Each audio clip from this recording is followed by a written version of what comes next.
How to set the right pricing for our brand and its product lines.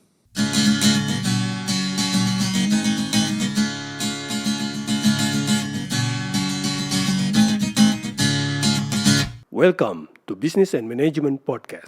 Hello my friends, how are you doing? I hope that you always be healthy and successful.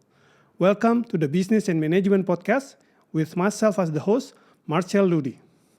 One of the biggest questions to answer for business professionals is how to set the right pricing for the brand and its product lineups. Overpricing will drive the consumers away to the competitors. On the other hand, if we price too low, it will hurt our revenue and profits. However, pricing decisions should not be driven by the cost and the profits numbers only. Pricings should be set based on the overall brand strategy and the business model.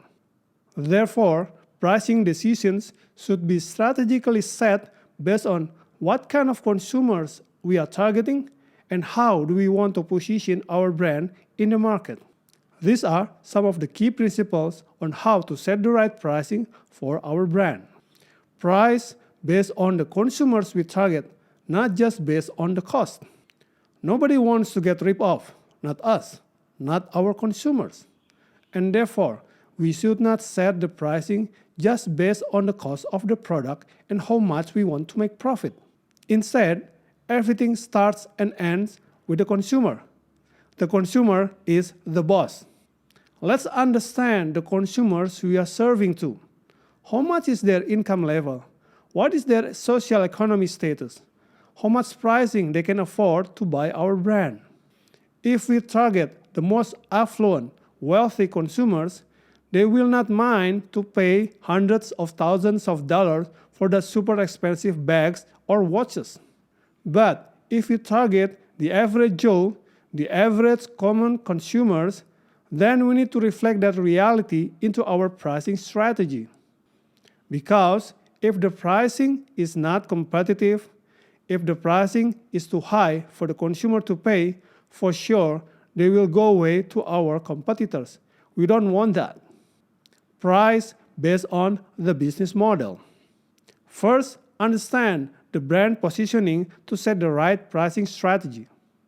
Are we a high-end premium brand such as luxury bags or sports cars? Or are we a mass consumer products brand? All consumers want value. However, value definitions is different from consumers to consumers. For example, for the wealthy consumers, a very expensive sports car is affordable and gives them value. They are willing to pay extra money to get that prestigious emotional benefit that they get by driving that cool sports car. However, for the common consumers, they are more price sensitive. A consumer from average income household will strive to maximize their family income to buy the most important items. For example, food, the milk for the children, soap, toiletries, on those kind of products. They cannot afford high pricing for the luxury items. See if the consumer-based pricing is making sense for the brand's profitability.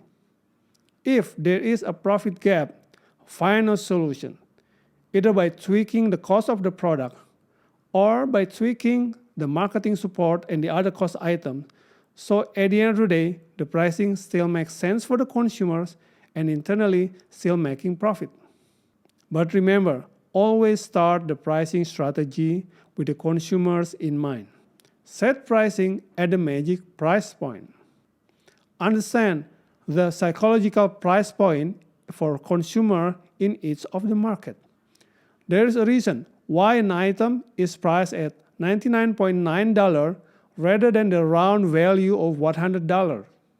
Because this gives a value perception to the consumer that the price is cheap because it's slightly below $100, which is the psychological price point for that consumer in that certain market. Some of the cheapest mass product items, such as shampoo sachets, must be priced according to the lowest coinage available in a country. In this case, there is no flexibility. The price is set because it's the lowest coinage in the country, And therefore, the brand team, the finance team, needs to play along the sizing of the shampoo sachet itself to make the product and the pricing work. How about you? How do you set the pricing strategy for your brands and products? Please write in the comment section below. If you feel that this podcast is beneficial, then please click like and subscribe. Don't forget to share with your friends so we can spread the benefits. Thank you so much. May you always be successful. All the best.